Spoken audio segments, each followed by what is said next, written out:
This is out of my comfort zone, if I'm honest.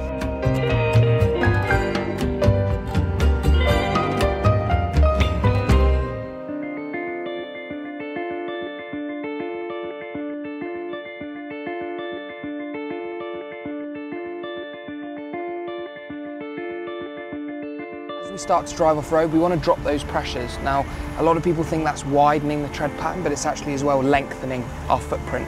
We're going to drop them from around that 37, 38 PSI down to about 20, 18 PSI to give us a lot better footprint when we're driving on this soft sand.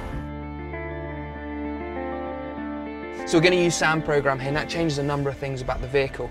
It gives us a nice gradual pull away from the vehicle, so we don't dig a hole in any of that deeper sand or soft sand we're driving on. Nice and gentle on your throttle. You'll feel if you come off the throttle, you'll notice that there's a lot of engine braking. Feel that coming in? Yeah. Yeah, helping us slow the car down without needing to use the brake. So the other really important part of driving on sand is reading the terrain ahead of us, okay? We always want to be a good couple of hundred meters ahead with the view that we're taking in. Out in front of the vehicle, what's the terrain like? How soft is the sand? Yeah. We can see that ahead of us here we've got ripples, we've got tyre marks in the tracks where we've been, which shows there's traction there. If we look out and we've got a much lighter surface, the sand looks much softer in its build up, or we're looking at other people's tracks. There's different colours just in front of us, isn't there? That's it. So colours, tracks, the terrain, the gradients. Okay. It can all tell us about what speed we should be driving. And obviously the softer the sand is, the more momentum we need to keep within that vehicle to allow us to drive across the surface.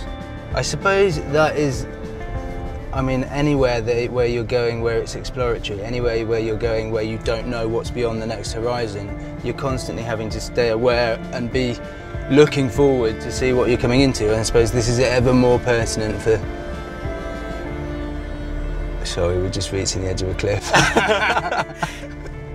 Sand is a surface that you just can't take anything for granted. Even stopping and pulling away is something we need to consider. We're looking to try and stop on a gentle gradient with the car facing down a slope. Downhill, okay? Right, yeah. That makes sense. Remember, physics is always present, so let's use it to our advantage.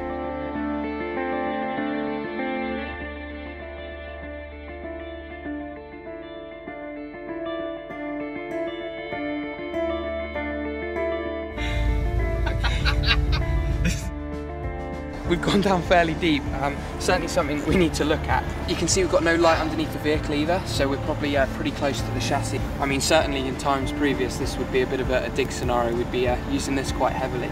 There's some new technology on the car now. Remember we were talking about that all-terrain progress control? Yeah. It's certainly something we could try here. So ATP seat, we set it using this little button down here. Okay, think of it like an off-road cruise control. You get a little orange light come up on the dashboard. Okay, a little block here which is telling us that the system's on. Yeah. And we set it and activate it by hitting the plus button on our cruise control. Okay. Can you see how the block's gone solid now? Yep. So it's all set. All I'm going to do now is take my feet off the pedals and hopefully we'll feel the car start to move. Yeah.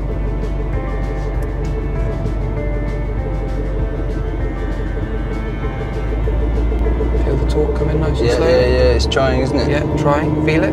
Gradually building. Bit of movement. There we go. Just by using the technology on the vehicle, no digging required. That is pretty extraordinary. That was properly stuck as well. So remember, we don't want to go too fast. So nice and steady. Keep coming up. That's it. Slow it down a little bit. Slow it down. Feed your throttle in. Feed it in. Woohoo! That was perfect. That was climb really good. That's it, a bit of throttle